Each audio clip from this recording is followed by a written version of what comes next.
galera, beleza? Como é que vocês estão? Meus amigos, hoje é segunda-feira, uma nova semana e também um novo mês se iniciam e já temos muitas coisas para falarmos. Bolsonaro aí segue dando trabalho para a imprensa brasileira. Tá aí, né, tendo que contradizer e desmentir os fatos apresentando a realidade. Enquanto a imprensa brasileira segue falando que Bolsonaro está cada vez mais isolado, derretendo nas pesquisas e tudo mais, Bolsonaro mostra que está fazendo sucesso nas terras europeias, lá na Itália, na reunião do G20. Quero mostrar para vocês alguns vídeos, algumas coisas interessantes. E Bolsonaro também deu bastante, mas muito trabalho para os jornalistas lulistas, né? Então, basicamente, quase todos. Bolsonaro, ele deu uma entrevista para uma TV italiana, onde ele fala sobre as ligações do Lula com esse pessoal aí que gosta de vender substâncias que deixam as pessoas birutas. Então, tem muita coisa pra gente falar nesse âmbito, inclusive recuperar uma matéria antiga. Teria o PT ligações com as Farc? Teria as Farc ligações com o Foro de São Paulo? Ninguém melhor para falar do que um próprio membro das Farc. Uma entrevista, inclusive, da própria Folha de São Paulo. Também temos muitas coisas para falarmos sobre 2022 e nesse âmbito aí, né, de crimes e tudo mais, onde tivemos uma notícia que vale a pena a gente ver como foi noticiada pelos mais diversos veículos da imprensa brasileira, de uma operação da Polícia Rodoviária Federal que basicamente cancelou 25 CPFs. Basicamente fechou a empresa, né? Foi um CNPJ inteiro. E ainda temos algumas pautas aí desse meio cultural, comportamental, sabe? Que estão envolvendo o Brasil. Não é ainda a questão do... Já são desdobramentos da pauta aí do Maurício Souza, jogador de vôlei. Temos até mais uma análise eleitoral para fazer nesse aspecto aí, como andam as redes sociais. E se der tempo, tem um texto pra gente ver no final. Eu achei muito interessante, não pelo conteúdo apenas, mas por quem escreveu esse texto. Mas se não der, a gente comenta amanhã. Mas já vamos começar aqui para ver se dá tempo de falar tudo com o passeio de Bolsonaro pela Itália, né? Comendo uma pizza, visitando lá as nonas italianas. Também tem muito brasileiro morando por lá. E vejam só, começando aqui para uma matéria do G1. Lá vem, né, aquele clássico caso que faltou combinar a narrativa entre os mais diversos locais, entre os mais diversos veículos jornalísticos. Mas antes de falar sobre isso, olha só essa matéria aqui, ó. A Sarita, ela traz aqui o print do G1, que fala o seguinte: Bolsonaro hostiliza repórteres em Roma e segurança agride jornalistas. Segurança de quem? De Bolsonaro? Ele está agredindo jornalistas. O que foi que aconteceu? Correspondente da Globo, Leonardo Monteiro, recebeu soco no estômago e foi empurrado. Acusações graves. A Sarita diz, após a manchete cretina, o próprio G1 confessa que não sabe se Bolsonaro presenciou a confusão ou se os envolvidos eram seguranças ou policiais italianos. No vídeo divulgado por Jamil Chad do UOL, não há qualquer vestígio de Bolsonaro lá na cena e quem aparece é a polícia italiana. E tá lá, após as agressões, o segurança foi embora e seguiu em direção ao presidente. Não é possível saber se Bolsonaro assistiu às agressões, nem identificar se os agressores eram policiais ou seguranças particulares. Amigo, então tá achando ruim? Você reclama lá dos policiais italianos. Você não coloca Bolsonaro, né? Bolsonaro hostiliza repórteres. Cara, que matéria, né? Cara, isso aqui tem um tempo que a gente não usava, né? Fake news. Fake news. A própria matéria se desmente. Mas continuando aqui, o clássico caso que faltou combinar a narrativa. A Ju avisa, a imprensa tem que combinar melhor. A Folha de São Paulo já aborda o tema sobre outro aspecto. Jornalistas são agredidos e tumulto fere apoiadores em caminhada de Bolsonaro na Itália. Agentes não identificados empurraram repórteres credenciados com brutalidade e arrancaram celulares. Faltou combinar, né? Faltou combinar. Mas tudo bem. A imprensa segue criando confusão. Mas antes de falar sobre isso, olha só essa notícia. É a primeira vez que o Brasil é escolhido como anfitrião para uma cúpula de líderes do G20. Quer dizer então que Bolsonaro está super popular, está fazendo as pessoas desejarem vir ao Brasil, conhecer nossas terras e tudo mais. Não, é um pouco mais profundo do que isso. Percebam como o Brasil vem crescendo de importância no cenário internacional. Como a mídia internacional tem que, né, também ficar falando de Bolsonaro, pintar aquela imagem que Bolsonaro é o maior vilão do planeta. Como a imprensa, né, e alguns grupos políticos internacionais, inclusive, estão visitando o Brasil como aquele grupo Progressive International, né, Internacional Progressista, para apontar os problemas que o Brasil vem sofrendo no âmbito aí, né, da luta contra o desmatamento, a luta pela proteção do meio ambiente, que está sendo deixada de lado pelo governo Bolsonaro. Então o pessoal está muito preocupado, né, com comida, terras agricultáveis, com a Amazônia, com os metais preciosos. Então você vê, o Brasil vem crescendo de importância, tem muita gente, né, de olho no nosso país. Então, para os próximos anos, sem sombra de dúvidas, pode esperar mais e mais pressão internacional, principalmente se Bolsonaro for reeleito, né, que é a tendência. E realmente eu acho que é a tendência. E aí vejam só, um compilado. G1, Noblar, veja, o Grupo Metrópolis. G1 diz, Bolsonaro não participa de foto de líderes do G20. Aí o Noblar diz, foto oficial dos chefes de Estado das 20 maiores economias do mundo. Bolsonaro ficou de fora. O Metrópolis também diz que Bolsonaro não participa de foto de líderes do G20 na Fontana de Trevi. E aí a Elisa faz aquela montagem bacana, pegou a mesma foto que eles estão utilizando, apenas ampliou e fez duas perguntas. Primeira delas, cadê o bidê? Cadê o bidê aqui na foto? Cadê o Xi? Lá, o Comuna. Cadê? Eu também aqui não tô vendo o Putin não, né? Tô procurando aqui o Putin e não tô vendo ele.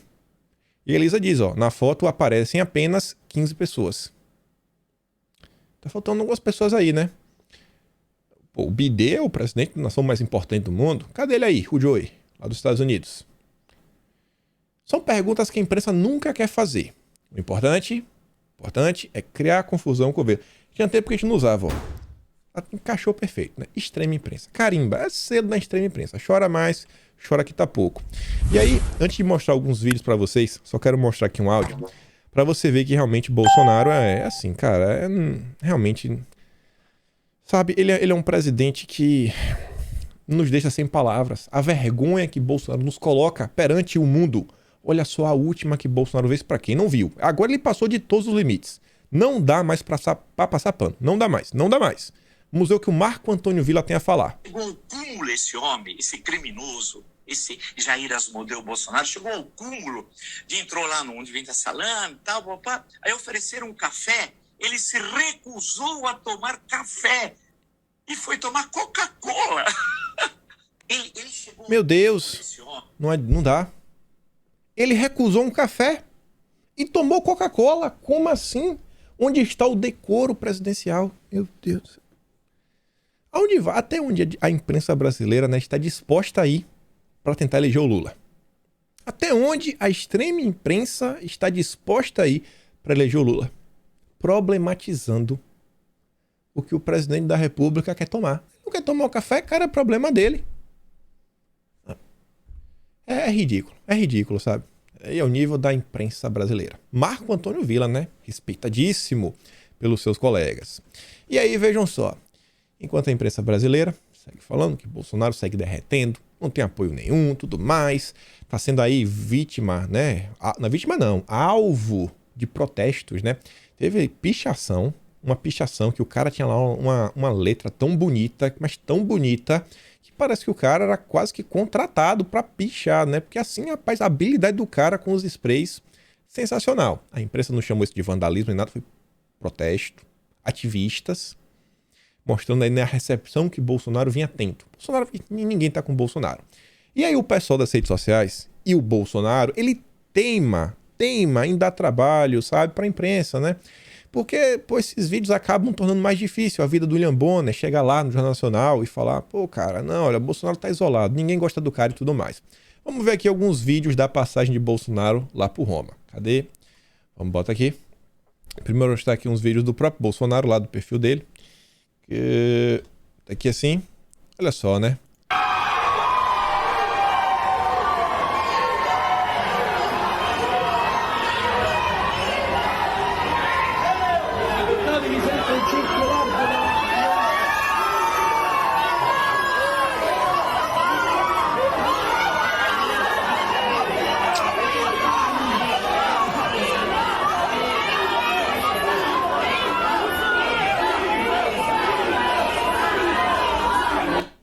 Será que tem algum presidente aí no G20 que consegue causar tanto tumulto quanto o Bolsonaro? Sabe? Que consegue despertar tantas emoções no povo? Será que tem? Você vê aqui, ó. Ele subiu.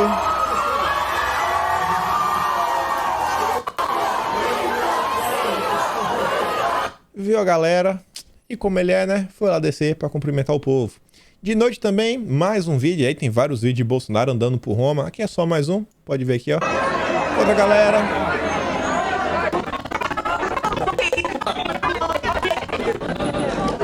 Obrigado.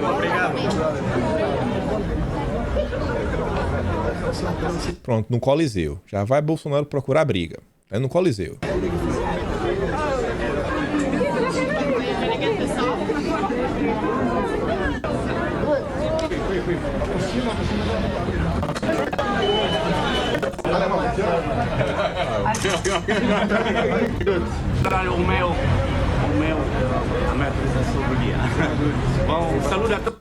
Pronto, desse jeito aí, vamos falar daqui a pouco que Bolsonaro está tentando, né, criar no Brasil na Itália, a quinta onda. Pronto, Bolsonaro vai levar a quinta onda na Europa inteira porque está promovendo aglomerações. Aí só antes de voltar, tinha mais um vídeo aqui que eu esqueci, pra gente ver como é que funcionam as coisas, né? Máscaras. Os líderes mundiais. Aqui tem, ó, o Boris Johnson. Aqui você vê Scott Morrison. Esses outros três eu não sei quem é. O Scott Morrison aqui da... Não, nem o Scott Morrison, eu achei que era, né? Não. Olha só a galera no G20.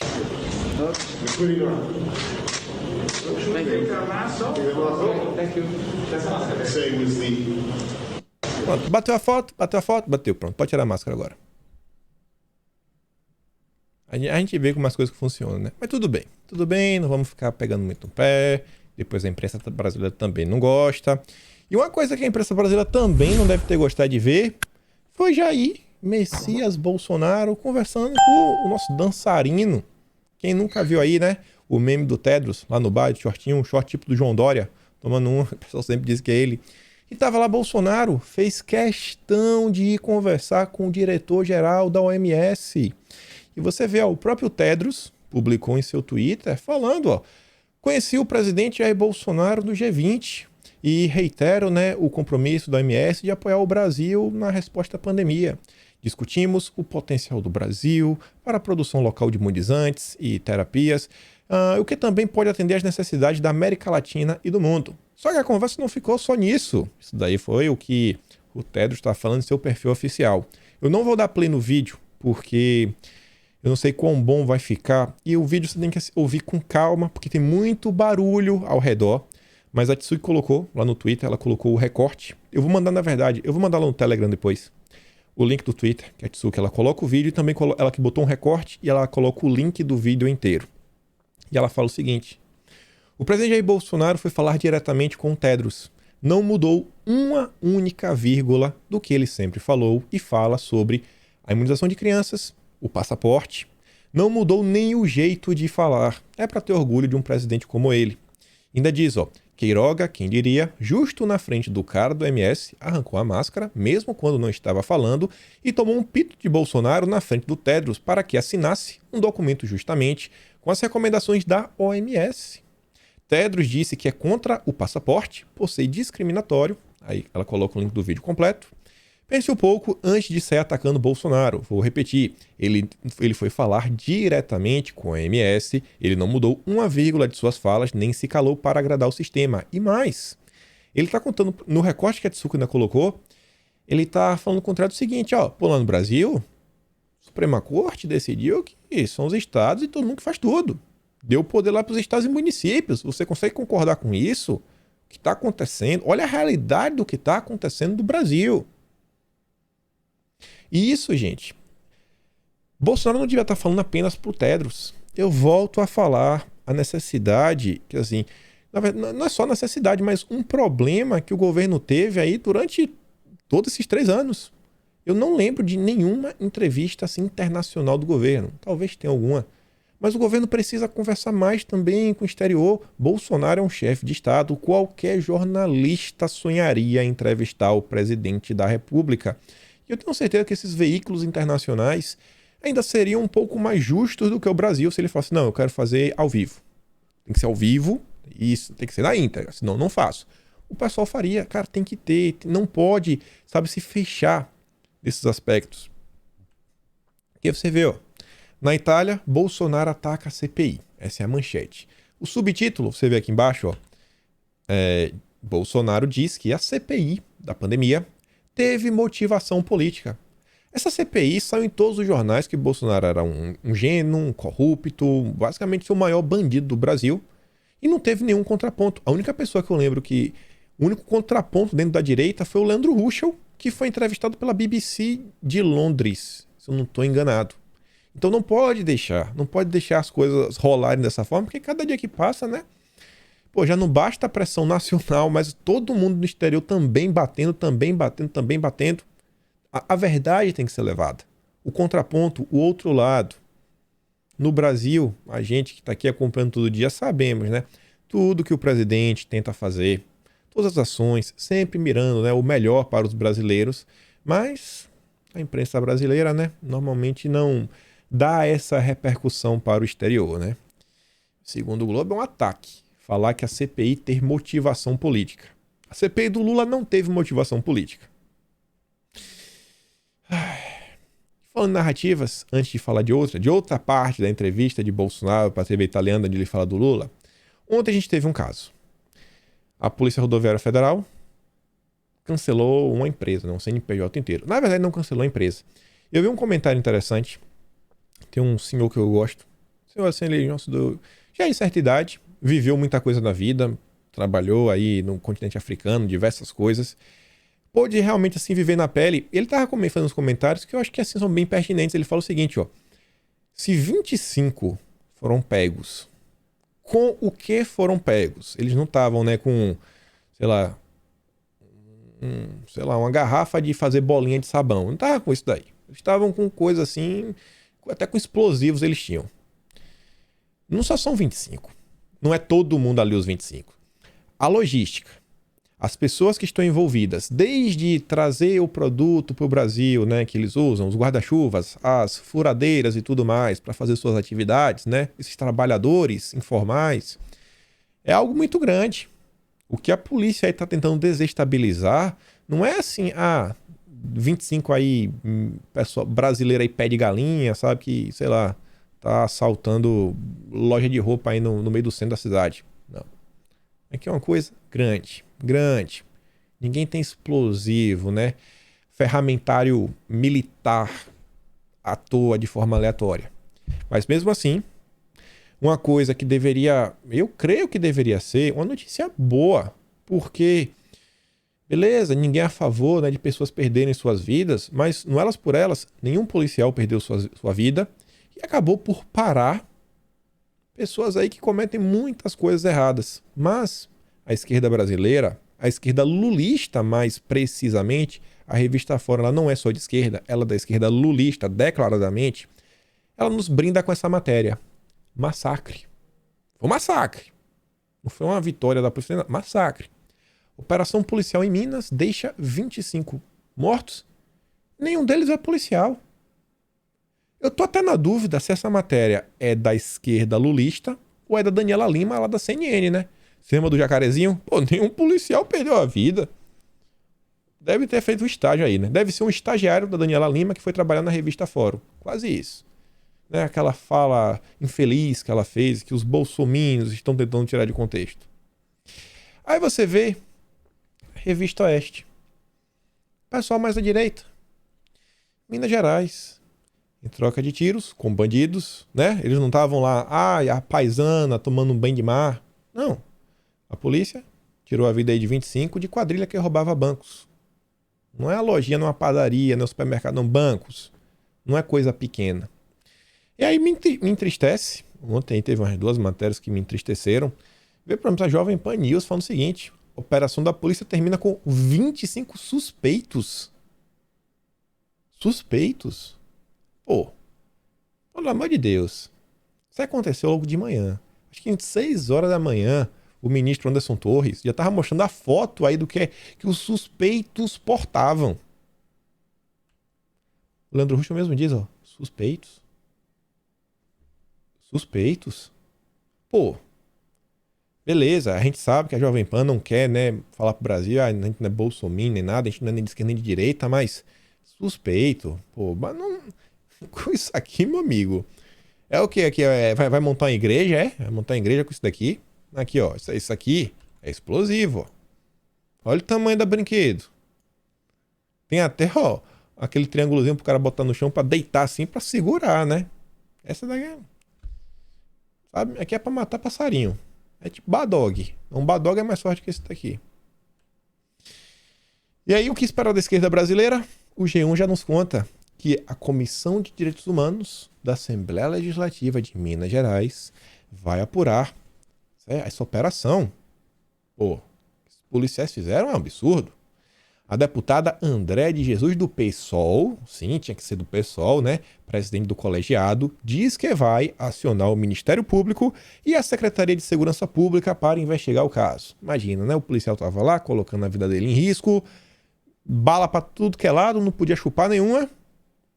E ainda tem que dar explicação, quem sabe ser perseguido pela classe política, pelo Ministério Público, Secretaria de Segurança Pública, fazer o trabalho dele. A Elisa diz, ó, sempre o PSOL, Comissão de Direitos Humanos, né, vai fazer isso daí. Os bandidos, o novo cangaço, estavam fortemente armados, mas, porém, todavia, eles não estão nem aí pra nada. Cara, isso aqui me revolta. Eu que tenho um policial na família, isso aqui me revolta, assim, de um jeito que... E o que a gente vê é sempre a esquerda brasileira, eles querem dominar as comissões de direitos humanos, seja na Câmara Federal, seja no Senado Federal, sejam nas câmaras estaduais, a LESP, a LMG, a LBA, a LERJ, lá no Rio de Janeiro, todas as câmaras estaduais, se deixar, a esquerda bota a mão em tudo que for direitos humanos. Ou talvez, né, direito dos manos. Dos manos. Essa aqui é a dos manos, né? Vamos cortar aqui um. Essa aqui é a Comissão de Direito dos Manos. Pronto, vamos corrigir aqui a matéria do G1. Pronto. Comissão de Direito dos Manos. Pronto. Não dá. E ainda teve outra coisa, que aí Bolsonaro fez a imprensa ficar louca. Falou do Lula. E aí o jornalista lulista, que é basicamente quase todos os jornalistas da imprensa brasileira hoje em dia, né, da grande mídia, tiveram que tentar desmentir Bolsonaro. Essa aqui é interessante, porque é uma matéria do UOL.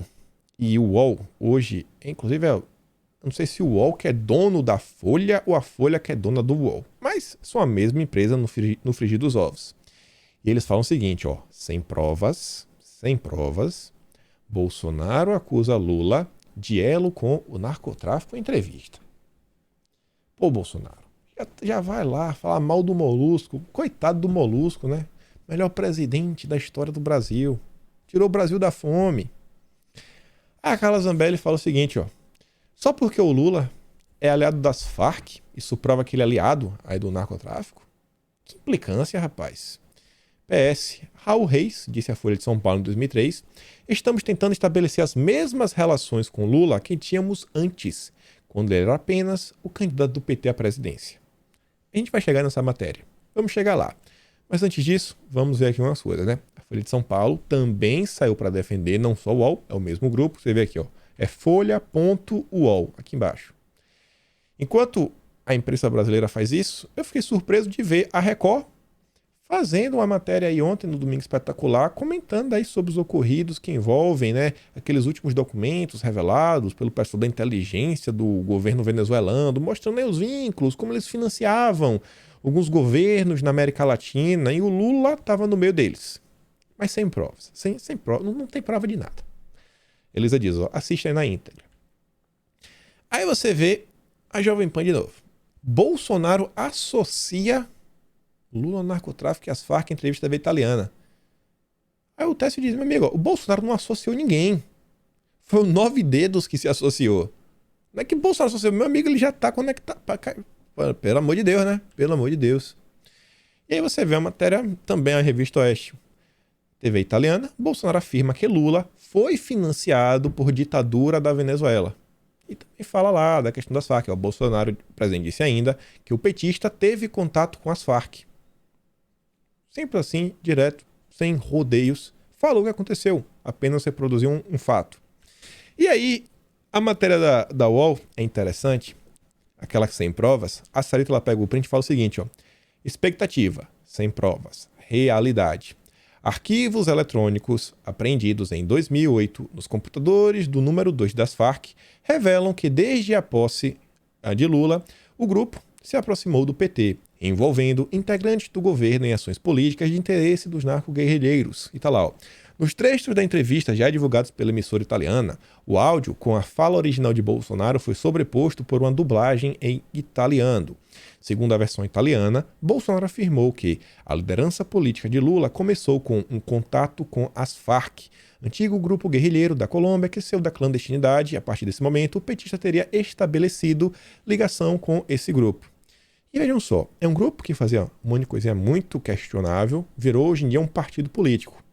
A gente vê que tem alguns grupos no Brasil que fazem coisas que pessoas normais normalmente classificam como invasão de terra, mas a imprensa chama de ocupação. Você vai vendo que esses grupos eles vão crescendo, vão ganhando assim um aspecto político e tudo mais. É um processo bem similar, né? Parece que a esquerda latino-americana age da mesma forma. E aí tá lá, ó, a matéria do UOL. E aqui você vê o grupo Veja. Ó. Com Lula no poder, Farc se aproximaram no PT. Isso aqui é uma matéria de 2008, viu? 1º de agosto. Na época do que o Lula ainda era presidente. Não é matéria agora não, por causa de um bolsominion. Não. Tava lá há muito tempo. E aí, olha só a questão que a Zambelli citou. Essa daqui é a melhor de todas. Porque essa matéria é da Folha de São Paulo, do mesmo grupo do UOL, uma matéria do dia 24 de agosto de 2003. O primeiro ano do Lula enquanto presidente da República. O primeiro ano do mandato do Lulinha. Lulinha Paz e Amor. O título da matéria era As Farc têm todo o tempo do mundo, diz o comandante. A gente não está com pressa. Devagar e sempre. Devagar e sempre. A esquerda sempre trabalha, né, pensando no curto, no médio e no longo prazo. Eles têm um plano de sociedade. E meio que sabem como chegar lá, o que é preocupante. E essa entrevista, vejam só, leia a seguir a entrevista concedida à Folha de São Paulo na última terça-feira pelo comandante das Farc, Raul Reis, em um ponto da Amazônia colombiana. Uma entrevista com o cara, o Bam Bam. E o jornalista à época fez algumas perguntas e vejam só. Qual a sua avaliação do governo Lula? Óbvio que ele ia adorar, né? Tenho muita esperança em que o governo Lula se transforme num governo que tire o povo brasileiro da crise. Lula é um homem que vem do povo. Nos alegramos muito quando ele ganhou. As Farc enviaram uma carta de felicitações. Até agora a gente não recebeu resposta. Vocês têm buscado contato com o governo Lula? Ele diz, ó, estamos tentando. Queremos conversar com Lula. Tentar estabelecer ou talvez reestabelecer. Por quê? Restabelecer, porque no passado, ó, restabelecer as mesmas relações que tínhamos antes, quando ele era apenas o candidato do PT à presidência. Lula, então, ele chega, enquanto candidato, chega ao poder, mantendo diálogos com as Farc. Quem poderia imaginar? O senhor conheceu o Lula? Sim, conheci. Não me recordo exatamente que ano foi.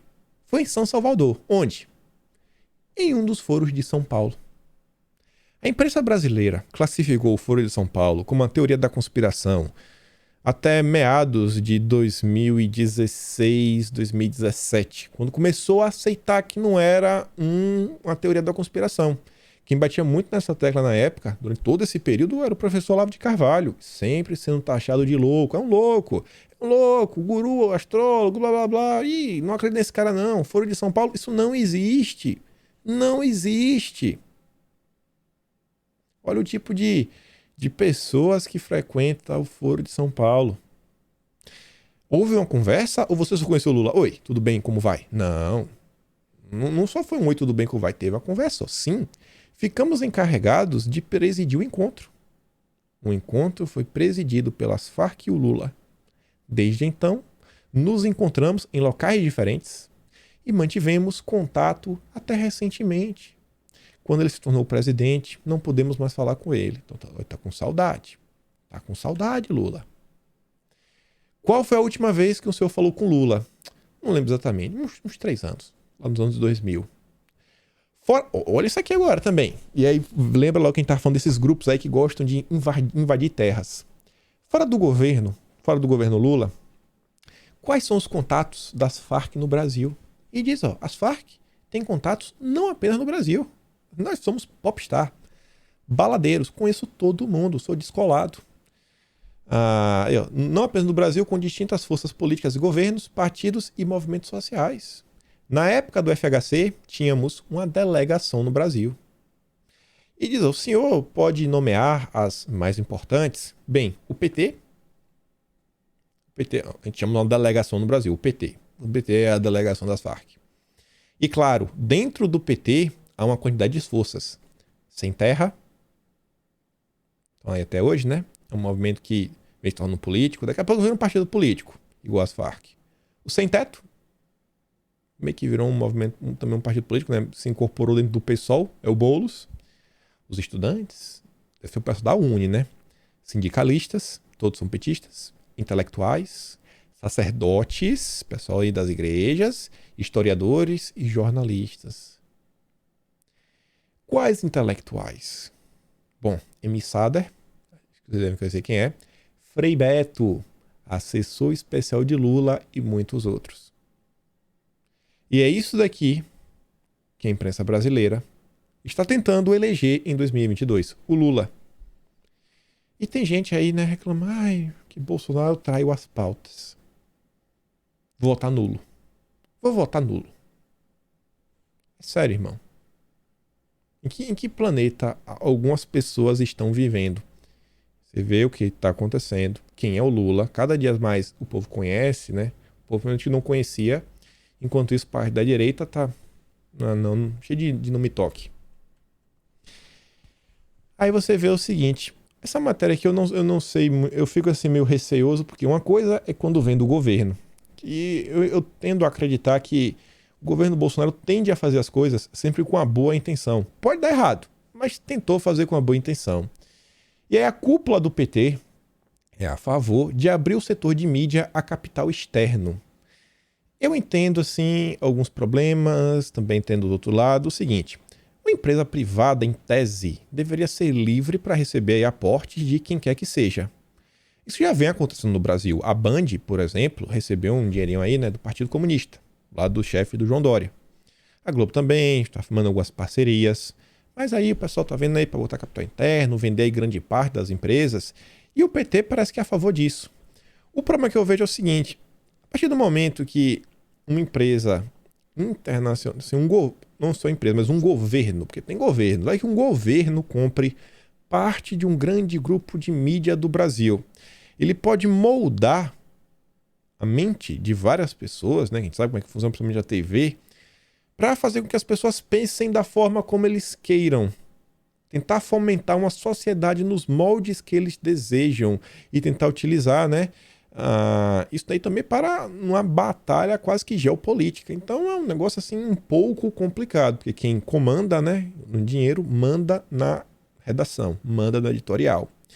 E diz, o tema divide as emissoras. A Record, por exemplo, conforme mostrou o repórter Júlio Wisiak, é contra a possibilidade. O Edir Macedo teria inclusive pedido a Jair Bolsonaro que vetasse uma proposta de emenda à Constituição, a PEC, que o Ministério das Comunicações pretendia editar para abrir essa permissão.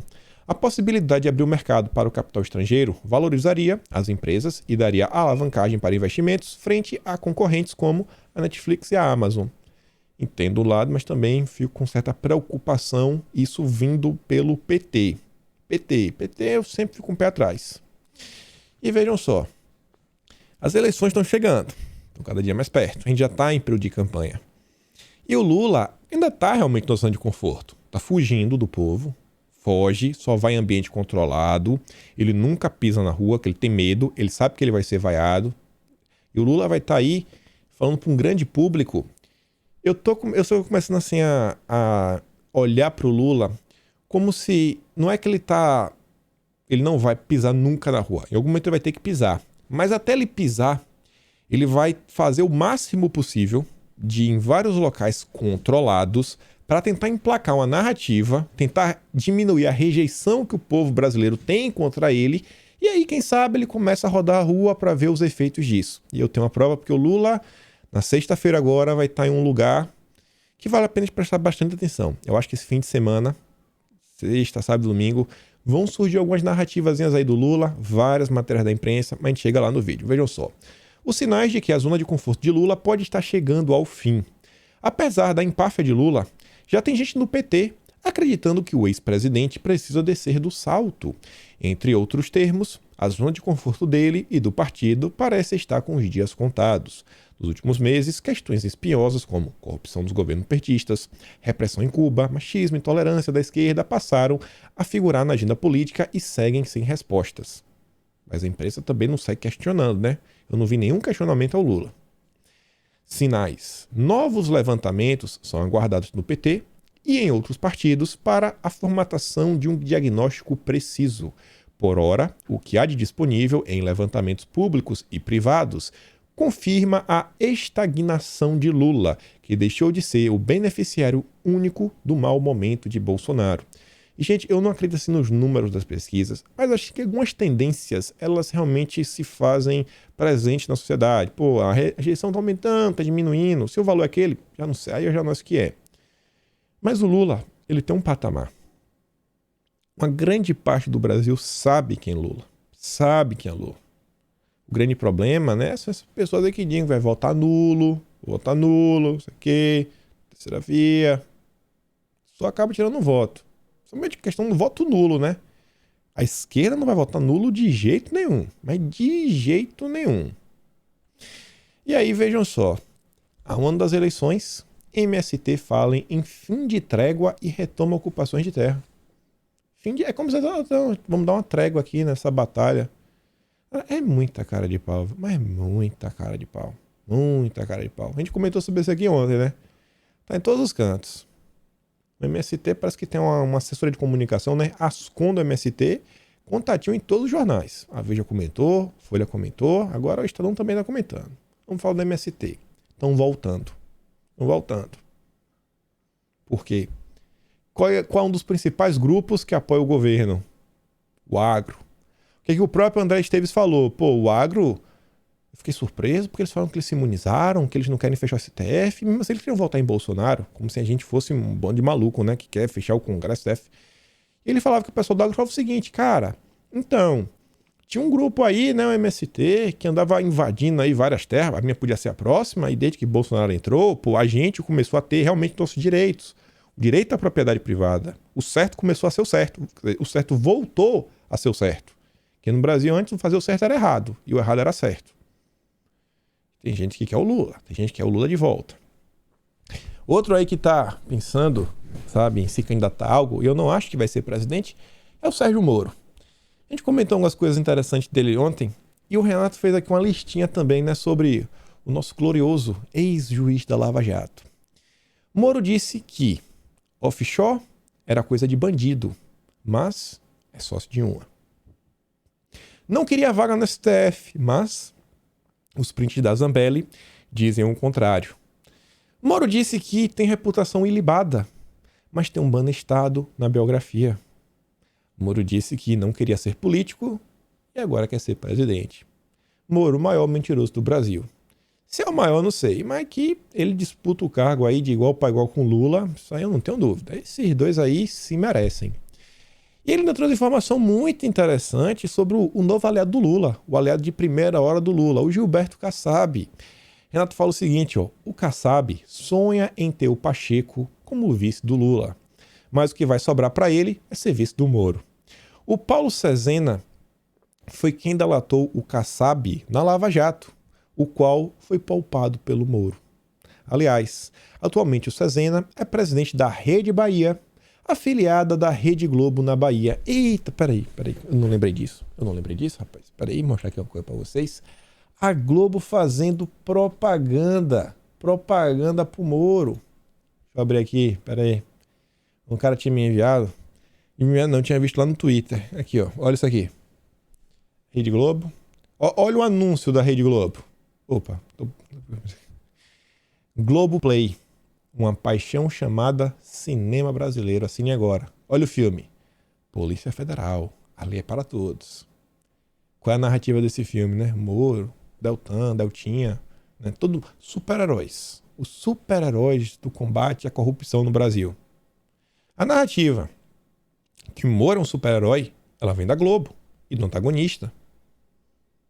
Todo mundo que chama a Globo de Globo lixo vai comprar a narrativa da Globo assim, sem mais nem menos. Eu acho que não faz muito sentido, né?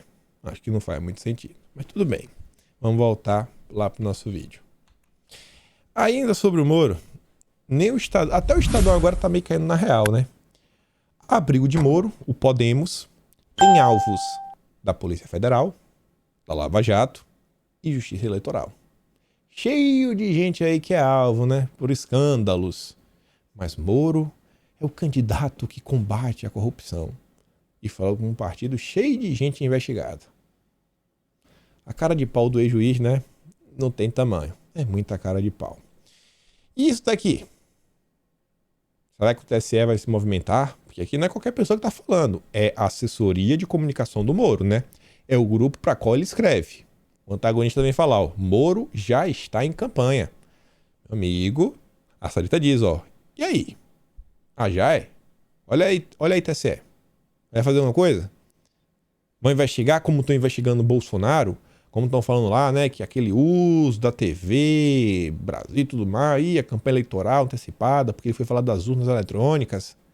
E o Moro? Vai dar uma olhadinha também? Eu acho que não. Aconteceu uma matéria que eu acho que só confirma algumas coisas que a gente vinha comentando, que fala o seguinte, ó. Por entraves regionais, deputados aliados de Bolsonaro podem se dividir entre partidos. E aí vem dando vários exemplos, os principais são PL e PP, e tem gente falando também no PSC. Eu acho que sim, pode ter algumas pessoas indo pro PSC, mas essa matéria tá falando mais do Bibo Nunes. E o Bibo Nunes aí, meio que o PSC foi um acerto que ele fez lá no Rio Grande do Sul, é tentando falar, para ver se ganhar mais força dentro do partido, não é que assim, tá no radar dos principais deputados. Não tem nenhum problema no partido, nenhum. Só essa matéria que eu achei assim um pouco, meio que tendenciosa, tentar dar uma alegrada assim no PSC.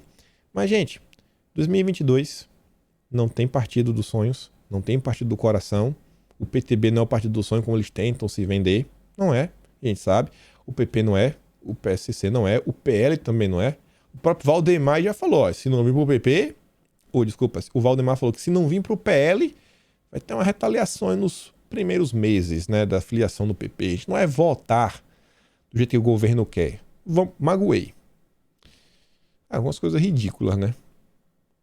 Não devia pensar no governo, devia pensar no Brasil. Votar no que é melhor pro país. Aí eu vou retaliar Bolsonaro, porque ele não veio pro meu partido. A classe política brasileira, assim, eles não se importam com o país. Essa é a realidade. Essa é a realidade. Mas voltando pra cá, a definição partidária, isso aí me perguntaram algumas vezes aí nos últimos meses, sempre que eu ia em algum canal conversar, fui algumas vezes lá no canal. A última vez que eu lembro que me perguntaram isso aqui foi quando eu fui na Brado, lá o pessoal da Bahia. E aí eles perguntaram, pô, e aí, como é que você vê? Como são os cenários que você vê? Eu falei, cara, não tem uma solução. Cada caso é um caso. Se a pessoa já é deputado, o tipo de negociação é uma.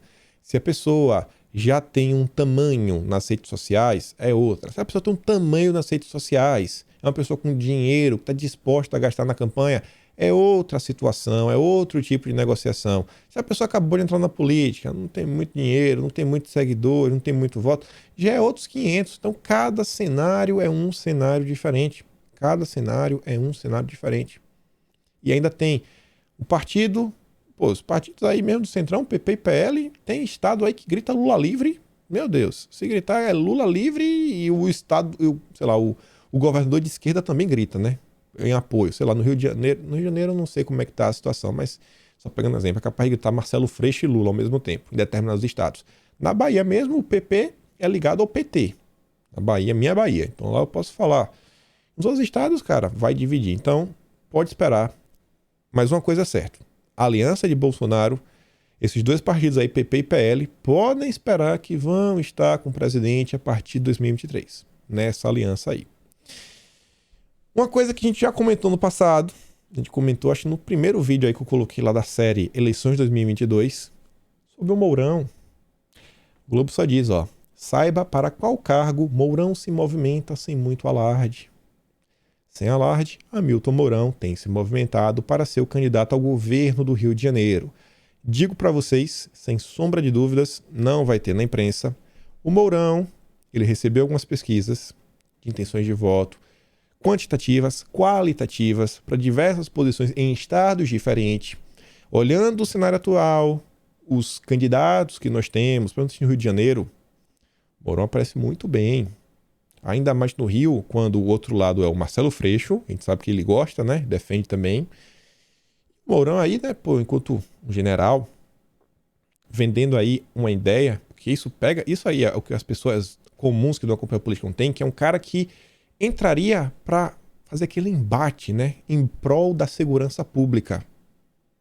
E o Rio de Janeiro, eu acho que na visão da maioria dos brasileiros é o estado mais perigoso para se morar. Talvez não seja, mas pô, todo mundo, pô, o Rio, né? O Rio que vem no Rio, a gente acredita em tudo. Então Mourão chegaria aí com condições altas. E atualmente, quando a gente vê que a disputa é Cláudio Castro, Marcelo Freixo, Felipe Santa Cruz, eu acho que o Mourão é um bom nome. Tenho certeza que muita gente tem várias críticas ao Mourão, algumas pautas, mas olhando o cenário, eu acho que o Mourão seria realmente um bom nome para o Rio de Janeiro, em comparação com os outros que a gente tem. Espero aí que vingue, que dê certo. Eu espero que nós possamos ter um candidato de direita. Pode não ser o candidato perfeito, mas um candidato de direita em cada estado. Falar, não, velho, eu votei no cara que eu realmente queria votar. Não precisei votar no menos pior. A gente tem que sair desse ciclo vicioso, né? Sempre votando no menos pior.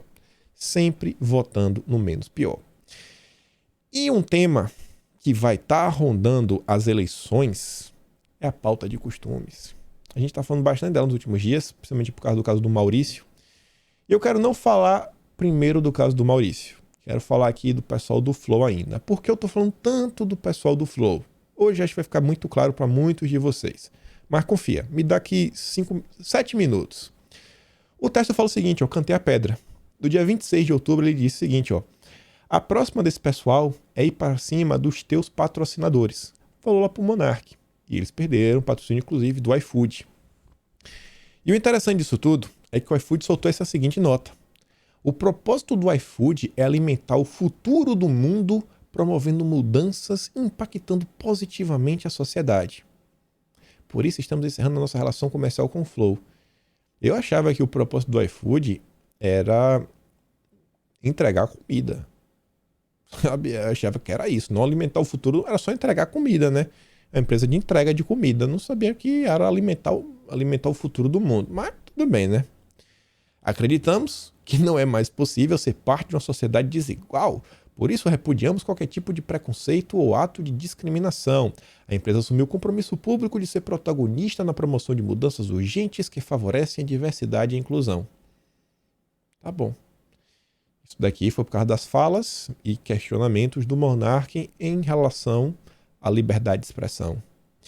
O iFood segue firme nesse propósito e vai continuar promovendo ações internas e externas, incentivando a mudança de comportamento e se posicionando diante de situações que vão contra todo o propósito de diversidade e inclusão da companhia. Isso aqui é aquela coisa que eu me pergunto, né? O que é que as empresas querem incentivando mudança de comportamentos? Quem são as empresas para definir quais são os melhores e os piores comportamentos? Eu acho que tem coisas que, assim, pô, beleza, tem comportamentos que todo mundo concorda que são bons. Mas eu vejo assim algumas coisas que algumas empresas, algumas, não o iFood, tentam pregar que eu fico me perguntando, esse é o comportamento que vocês acham certo? Tem certeza? E aí, com relação a isso, o sócio do Monark, eu nem coloquei aqui, ó. Nem coloquei aqui. Opa, não, ainda não é aqui, foi mal. Peraí.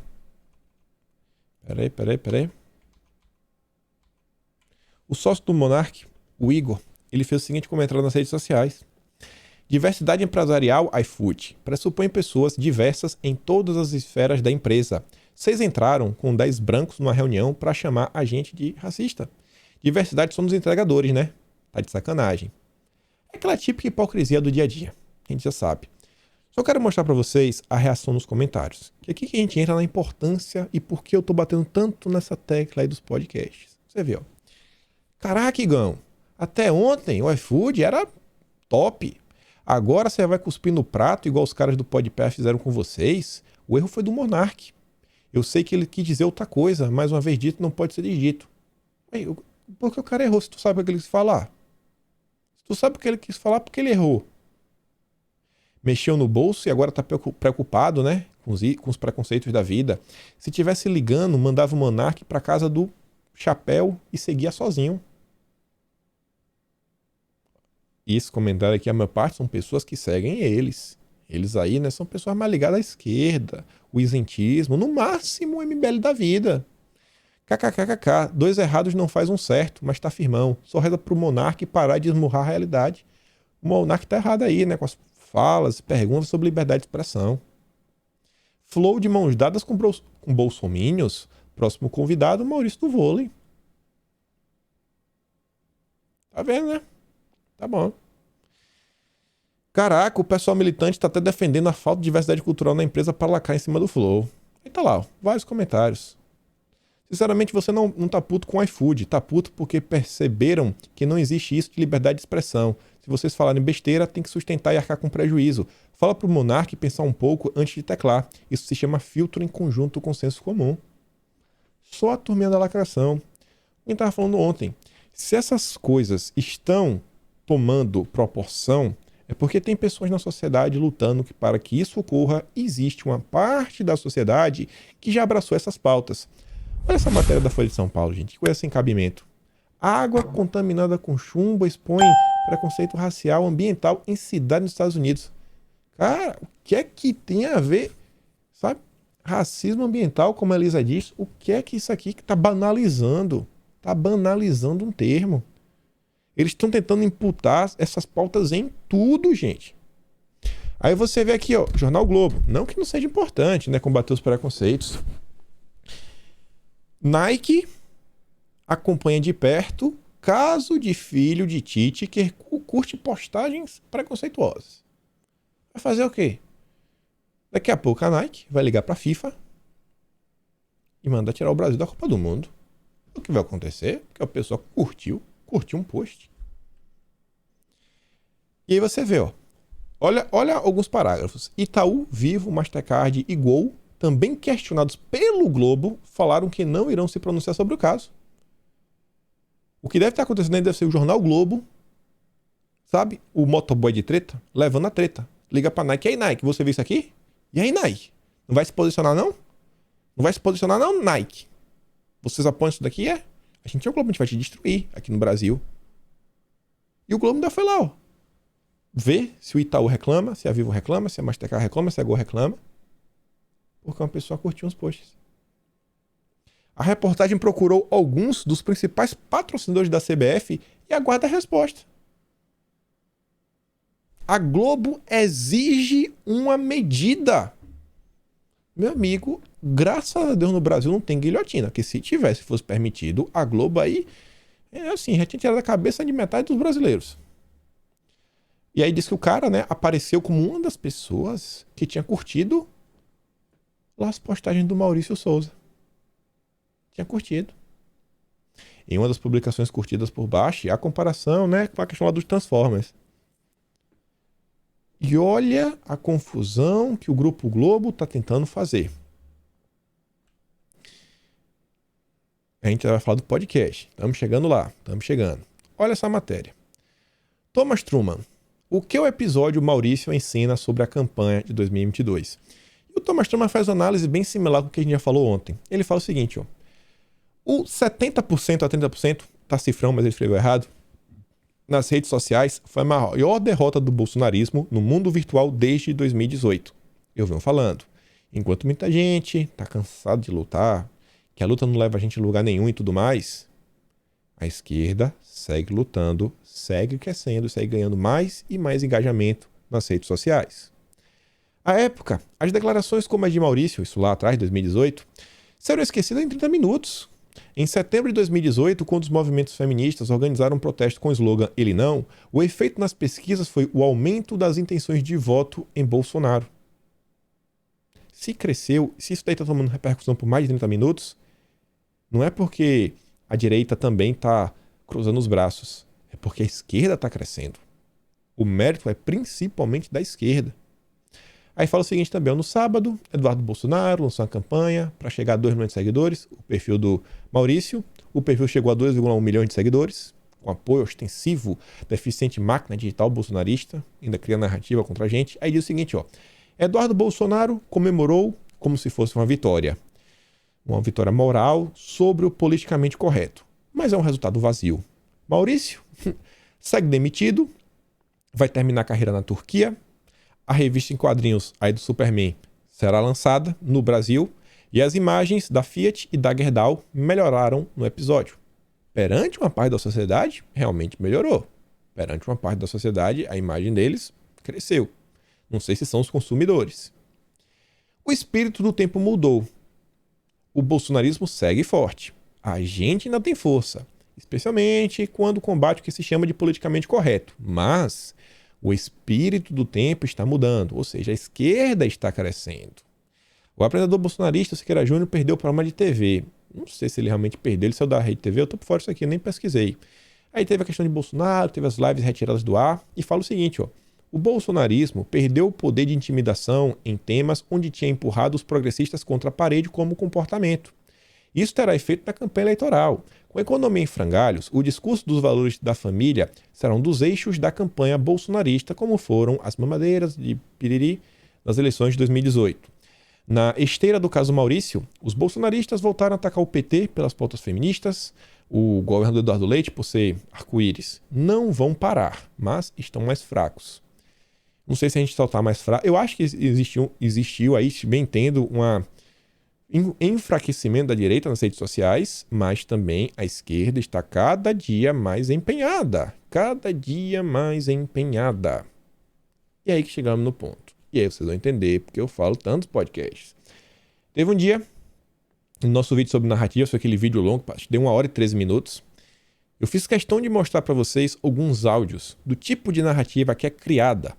Porque o grande problema desses podcasts, e também pode ser uma das grandes soluções, não é um problema, né? Mas assim, as particularidades, é a melhor palavra. As particularidades dos podcasts são que são entrevistas sem hora para acabar. Pode durar 1 hora, pode durar 8 horas. Tem podcast de 8 horas. Aí, ninguém assiste 8 horas, eu acho que muita gente não assiste. Mas eles também fazem os cortes das falas em vários momentos. Ou seja, o convidado, na maior parte do tempo, tem todo o tempo do mundo para ele falar e desenvolver as ideias. Não é igual a imprensa, que ele vai lá, fala o que quer e tudo mais, assim, que não fala o que quer aqui. São perguntas curtas, objetivas, tempo contado, irmão, 20 minutos, bora. Não, papo muito mais descontraído, entretenimento, uma fala muito mais jovial e falar com o jovem. Tem gente que falou, você está dando espaço para o Podpah. Eu estou dando espaço? Podpah é o maior podcast do Brasil. Sexta-feira, o Lula tá lá. Quero mostrar para vocês algumas coisas. Primeiro isso daqui, A própria fala de um dos telespectadores, dá pra falar assim? Uma pessoa da audiência, um seguidor. Que bola dentro do Lula escolheu o Podpah para ir. O Podpah atinge um público que é um potencial eleitoral muito forte para ele. A molecada de periferia. No Flow, Lula iria se desgastar tendo que aqueles debates imbecis com o Monark. Com todos os problemas do Monark, ainda é pior. O pessoal daqui é declaradamente de esquerda. E só ver aqui, se eu estou dando palco, né, pro Podpah, se eles precisam do meu palco. Só algumas entrevistas, né, que fizeram sucesso. MC Kevin, 11 milhões de visualizações. Eu não tenho nenhum vídeo meu com mais de 600 mil visualizações, acho que não tenho. Júnior Cocielo, 9,3 milhões. Delegado da Cunha, 9,1 milhões. Sidoca, 8,8 milhões de visualizações. Doutora Deolane, 8,5 milhões de visualizações. Tiago Ventura, 6,4. Fora os cortes dessas entrevistas. Fora os cortes. Vocês entendem que esses podcasts hoje se tornaram um novo meio de comunicação? Você tinha no passado a entrevista escrita a entrevista oral na rádio, né, inicialmente, depois você tem a TV, que entrou o elemento do vídeo, e agora tem um novo padrão de entrevista, que são os podcasts. Isso daqui vai fazer muito impacto aí nas eleições de 2022. Elas serão diferentes das eleições de 2018, e vale ficar de olho. Vamos ver aí, né? Coisa que nem conheço, tô nem aí, não sei quem são essas pessoas. Vamos ver o impacto das pessoas que grande parte da direita teimam em ridicularizar, achar que não tem nenhuma força, nenhuma importância. Por hoje é isso. Lembra de dar aquela curtida, aquela compartilhada, me segue nas minhas redes e a gente se vê amanhã. Aquele grande beijo, abraço, tamo juntos e valeu, meus amigos. Fui!